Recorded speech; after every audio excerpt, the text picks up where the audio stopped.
Saturday night. It's going to be fun. I think that's what everybody loves. We're talking about the racing, short track racing, getting two roads together along with doing it on the flights. And that just brings it all together. That's what everyone loves.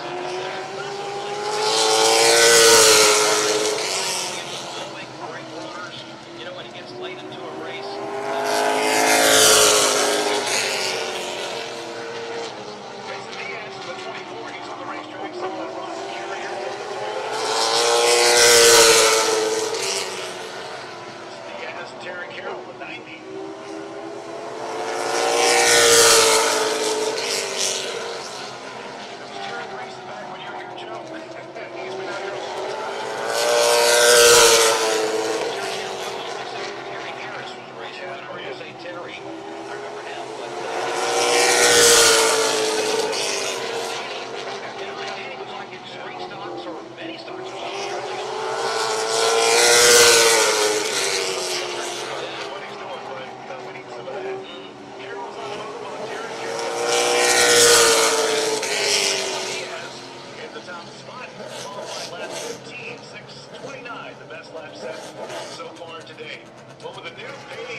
back in 2013. okay. Yeah. And remind me, the last Busch Series record, I think Eddie Falk set that. Was that correct? Diane Teal had it for a while, and I think Eddie Falk was the last one to eclipse that mark.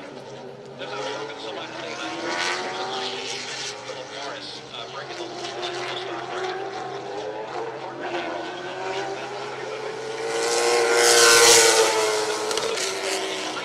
Racing today, or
few moments ago, it crossed my mind that when Denny Hamlin first started racing here in the mini stock division, wonder if anybody had the forethought to say one day he's going to be a superstar in the NASCAR Cup Series. Yeah. I mean, that's just another example. He's some kid who came down here to race in the mini stock division, and now he's on the big stage and a star. It was so strange. We were down there doing some interviews, and I'll play some of them a little bit later on today.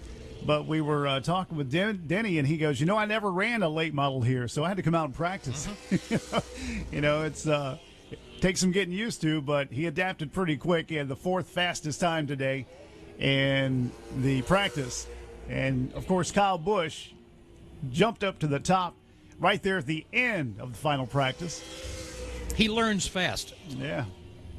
He is talented. There goes Eddie Johnson. I know you know who Eddie is. He used to race at Southside. 7th fastest so far today. Turned a time of, let's see here, 15:7:29, right around 90.4 miles an hour. Time to beat so far, 15:6:29. Do you remember Linda Flick? Yes. Mitch Mickey? Yeah. Linda Flick and I think, went to high school together at Great Bridge. Oh, really? Yeah. Yeah, she was from that part, yeah. And Elton Sawyer, he graduated a year or two before I did. But Elton is an executive with NASCAR now. Yeah. Yeah, he's done very, very well. He knows what to look for. Yeah, exactly. Exactly. No, but Linda Flick, she was a fireball. I mean, she would get out and fight with them just like the guys would. And, of course, Phil Warren. Yeah, Phil.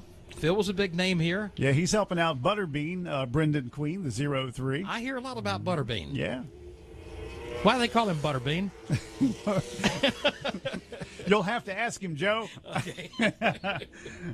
The 91 and Chase Gabry out there, and they're 12th and 13th as far as their speed goes. Justin Carroll with Carroll's Automotive, Jerry's Auto Repair on the Toyota from Williamsburg. And let's see here, Chase in the 4, and he jumps up to 7th. Comes to us once again from the Rev Racing Stable from Tampa, Florida. B&C Seafood.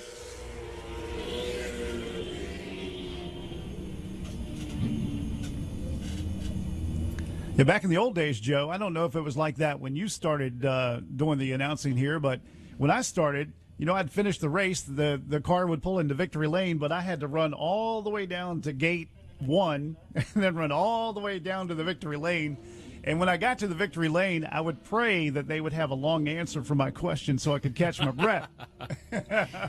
Well, I remember the days when the Busch Series raced here, and this is early on when I started announcing here at Langley. I guess probably like 74, 75 in that time frame. The Busch Series raced here twice a year. And, I mean, we're talking about Tommy Ellis and Jeff Bodine and Jack Ingram and, Sam Ard, some of the big names. And I'll never forget always pulling for Jeff Bodine because he was such an easy interview. You could just say, Jeff, congratulations, and he would talk for 7 minutes. Tommy Ellis, on the other hand, you'd say, Tommy, congratulations. He'd say, thank you. It's like, so I got to think of another question. Right. He was a very challenging interview.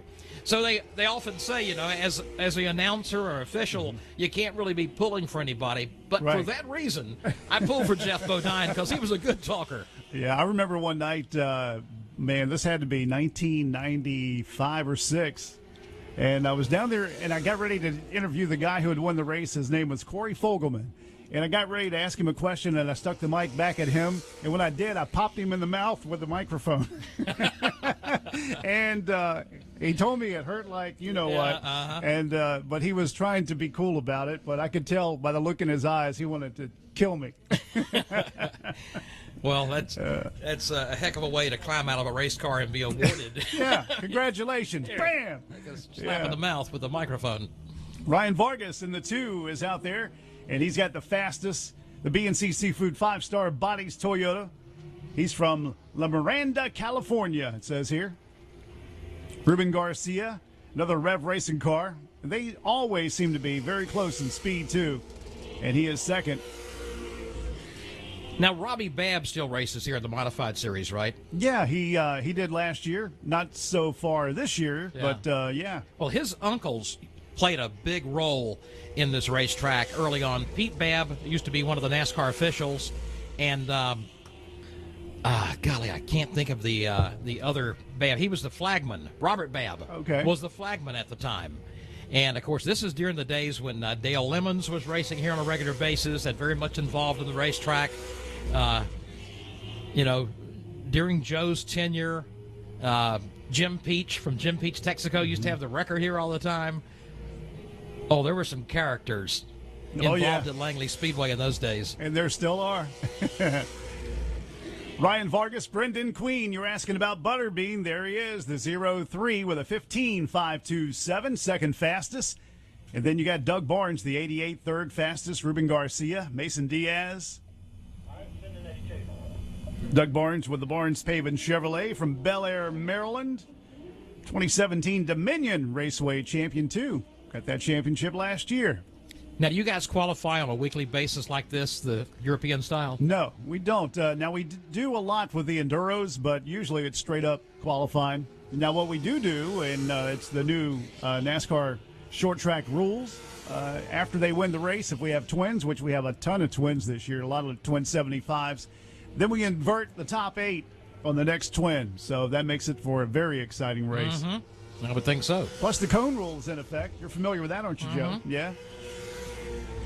Put out the cone, and anybody behind the leader is able to go out and try it on the outside. It's been a little tricky on the outside, though, with that new pavement. It's still a little task getting that outside groove worked in. Well, Danny Edwards is on the racetrack, the Danny's Glass Chevrolet. We'll see what he can do today. And he jumps up to the top, 15.475. He was very fast in practice today, and that would be an amazing feat for Mr. Danny. And Myatt Snyder now, second fastest. Then Ryan Vargas, Butterbean, and Doug Barnes, top 5. Ruben Garcia, Mason Diaz, Nicholas Sanchez, Woody Howard, Casey Wyatt. But Danny Edwards puts it on the pole so far. We still have quite a few to get to. 15.359 was the qualifying lap for Danny. That's Steve Lowry. Oh, is that Steve? Is this on the... Yeah, it might be on Fans' Choice. Well, Steve Lowry must be listening to us. Yeah. Hey, Steve. His ears must be burning. Here. Yeah, we were just talking about you off mic. Wondering what you were up to. Good to hear from you. Steve was a scorekeeper, and he was on this side of the wall while I was announcing on that side of the wall. And on certain nights, we'd have just sometimes a flurry of people, one of the page people. Can you have Betty Johnson meet me at the concession stand? That sort of thing. And one night, Steve leans around and says, herpes diarrhea to the concession stand. It's like, and before I thought, I said it. Oh, yeah. Yeah, they used to, they used to send me quite a few notes, There was a guy with the last name of Dover, and his first name was Ben. They get you on that one too. Right. Ty Gibbs is out here. Yes, 18 in the Gibbs family, 7th fastest.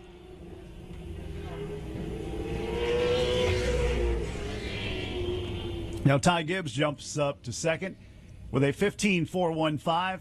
It's Danny Edwards, Ty Gibbs, Matt Snyder. I'm sorry, that's Myatt Snyder. Ryan Vargas, Butterbean, Brendan Queen in the top 5. Then Doug Barnes, Ruben Garcia, Mason Diaz, Nicholas Sanchez, Woody Howard, top 10. We've got Alex Hayden from MRN along with Joe Moore. We've got Steve Post. He's going to be joining us here for the races tonight at Larry King Law's Langley Speedway. And we've got a couple other drivers that said they might be making an appearance here, but they kind of wanted to do it low-key, some of the Cup drivers. So don't be surprised if you look next to you sometime tonight and you say to yourself, hey, that's Eric Jones, or, something like that. It could happen tonight because they're in town for the Richmond races. Okay, the memories are starting to come back to me of some other names. I think I mentioned Billy Smith before, but not Billy Atkins. Oh, yeah. Yeah. Remember Billy. Billy Atkins did a heck of a job racing. He raced here at Dixieland and at Virginia Raceway in Saluda and was a butt kicker in all 3 places. He was one. I think Billy Atkins was probably one of the best natural race car drivers. I think I'd use the analogy once, you could put him on a tractor and he'd outrun some of these guys. That's pretty cool. He was just so doggone good. Matt Bowling in the 83 Hopkins Lumber Ford, Ridgeway, Virginia is where he's from. And he is going to be, let's see here, where does he end up? Looks like he's about 7th. Danny Edwards, Ty Gibbs, once again, the top 2. As far as speed goes, it's Euro qualifying. They take the best of their 2 laps. We had the 16 out there, and that's Bubba Johnston. What determines the order in which they go out? Is that from practice speeds? Yeah, what they do is they go from the bottom to the top. In other words, Kyle Busch will be the last out to qualify since he was the fastest in the final practice. So that keeps the suspense up. It really does. But knowing Kyle, probably not too much suspense. With the surface that we have now at Langley, how much does it change as it starts getting cooler in the day? Is that a factor? A little bit, yeah. It seems like it affects some of the lower divisions more than it does the late models. But you probably have to talk to these drivers or crew chiefs for that question. But just in seeing what I've seen, it looks like that outside groove is working in a little bit better than it did when they first did the repave on the turns. Quite a transition, though, to go from the old pavement to the new stuff. Yeah, I would think so. It's probably similar to the corners in Martinsville going to the concrete, from the asphalt surface. Looking forward to getting down to the garage in a little bit. I want to look up some old friends. Randy Nestor, who was the flagman here for many, many years. Oh, yeah, Randy. Still involved. Sean Beluzzo, my buddy. We talk quite often on social media. And, of course, he's won, 75 championships so far? It seems that way, yeah. He has got that modified figured out. And everybody showing up to beat Beluzzo when they come to race with the modifieds. He got 2 wins last Saturday night in the modifieds. Got a few more headed out. So far, we've had 25 to qualify. In the top 10, Danny Edwards, Ty Gibbs, Nick Smith, Connor Hall, Myatt Snyder, Matt Bowling, Ryan Vargas, Brendan Queen, Doug Barnes, and Ruben Garcia in the top 10 so far today. When a truck that's trying to make a qualifying lap, it looks like. Oh, yeah. He might stand out just a little bit. I think they're taking a look around the racetrack. There you go. Coming back in. Had to get one of the trucks in. Once again, the track record was set by Philip Morris back on the 31st of March. Opening night and a 15.095. Yeah, Joe, looking back at some of the champions, back when you were here, some familiar names like Charlie Doyle and Bubba Adams, Elton Sawyer, Phil Warren, and Danny Edwards, Chip Hudson. Remember that name? Oh, yeah, Chip. Wayne Hanbury. Roger Sawyer. Yeah. And Eddie Johnson, champion back in 1993, and he is here today, too. Mike Buffkin. Yeah. Hey, don't forget, race fans, we do have Bojangles Chicken in turn 4 to help out with the concession stands today. We know it's going to get a little busy, but there is some Bojangles Chicken available down there for sale. Justin T. Carroll, Tyler Hughes, the 8 and the 57. Tyler Hughes with row 6 on the Ford from Cordova, Maryland.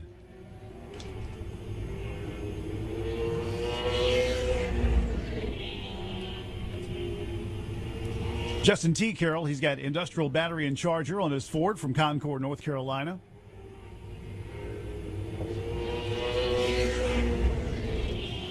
And Justin's going to be 7th fastest with a 15.520. Tyler Hughes in the 8 is 6th fastest.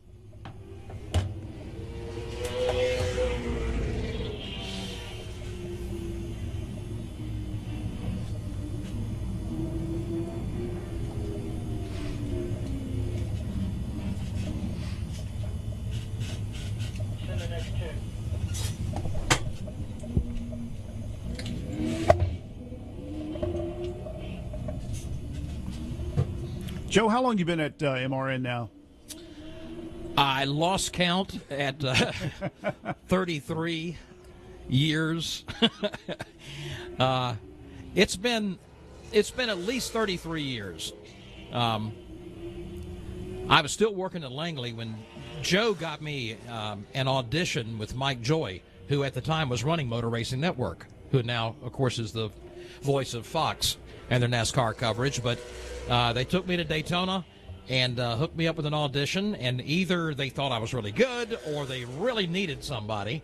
But they put me to work the very next week.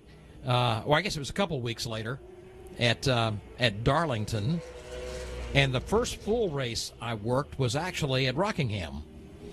And then the year after that, and I think this was like 79 or 80, somewhere along that line, ESPN came along and started picking up the races, and they hired Jerry Punch and Ned Jarrett. Well, both those guys were working for MRN. Right. So that made a couple of vacancies. I was in the right place at the right time, and the rest is history. There you go. We do an amazing job. All you guys do. You and Steve, Alex, all you guys. And it's great to hear you on the radio. A lot of people, turn down the sound on the TV and listen to you guys. That's the way God meant it. You know what, Mike, before I got involved with Motor Racing Network, I was already in radio. As a kid, I was interested, just like you, in being on the radio, being a disc jockey. I wanted to be Wolfman Jack. That part didn't work out. But Wolfman Joe. Yeah, but I certainly did realize how good the Motor Racing Network guys were at their craft. And I heard that as being really good radio, and I was attracted to it before I was a race fan. Yeah. The radio was what pulled me into it. It wasn't the racing. Later, the racing bug got me. And it gets back to the original reason that we got into radio, or the original reason that radio really took off, and that is theater of the mind. I mean, because when you're listening to a race, you can see the cars in your mind when you guys are announcing it. Or if you do a good job and you paint a picture, which is what you guys do. And also it's the energy. Yeah. With which Motor Racing Network has traditionally broadcast the races, the chemistry among the different players on the broadcast. That's what I was really attracted to, because I liked music on the radio because it has that energy and the jingles that go with it and the announcers, the upbeat thing. I got that same feeling from the way MRN broadcast races, and that's why I wanted to be a part of it. I didn't understand how it worked when I first got there. It took a while, but once I got it, I really fell in love with it, and still to this day, after all these years, I love being a part of a race broadcast. Except when it rains. Sorry. I'm with you. Yeah, when you have to fill time. Danny Edwards, Denny Hamlin, he is second fastest. Timothy Peters, third fastest. Then Ty Gibbs, C.E. Falk, Nick Smith, Connor Hall, Justin T. Carroll, Philip Morris, and Myatt Snyder in the top 10. Two more to go, including Kyle Busch. We'll see what he's going to be able to do. Maybe he's going to sit on the pole. Danny Edwards, Denny Hamlin, the top two. Danny with a very fast race car today. His qualifying lap, 15.359. Peyton Sellers in the 26.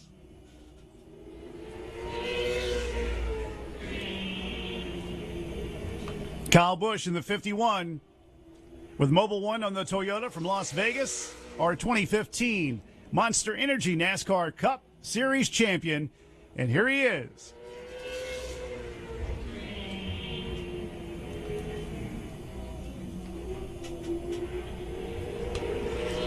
Peyton Sellers of Danville, and he is going to jump up to the 6th position.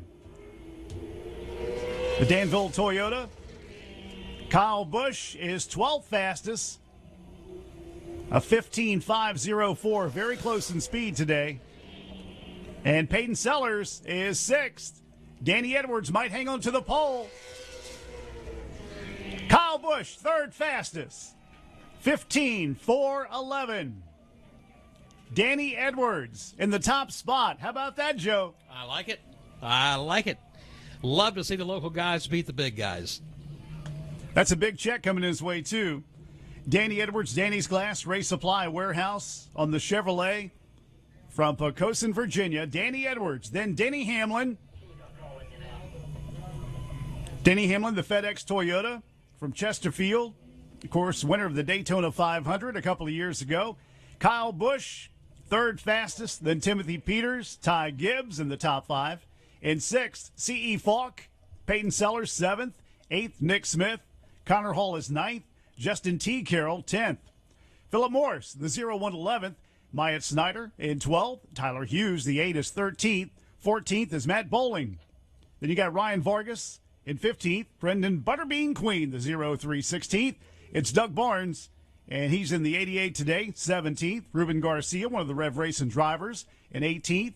Mason Diaz, 19th, 20th. Nicholas Sanchez, Brett Moffitt in 21. Woody Howard in 22nd. Then Casey Wyatt, the 92. Mark Wirtz in 55. Grayson Collether in 25th. 26th, Chase Cabry. And then Eddie Johnson. Eddie's 27th. 28th is Terry Carroll. Then Colin Garrett in 29th. Justin S. Carroll in 30th. Bubba Johnson 31st. And you got Chris Johnson. The 00 was 32nd. And Cody Carlton, 33rd. So it looks like we had 33 drivers that attempted to qualify. Anybody else that's left who didn't get a chance to qualify will join the field at the rear end, and we'll see if that happens. But once again, Danny Edwards, great job by the Danny's Glass Chevrolet. Mike, what's the format of the race tonight? We got a break at lap 75, another break at lap 150. Lap 75, 4 tires, minor adjustments, and then the break at lap 50, fuel and minor adjustments, no tires at that break, and then they'll continue the final 50 laps. So there you go. Thanks for putting me on the spot, Joe, but I had an answer for you. Well, I figured you would. Pole qualifying, by the way, sponsored by Stock Car Steel.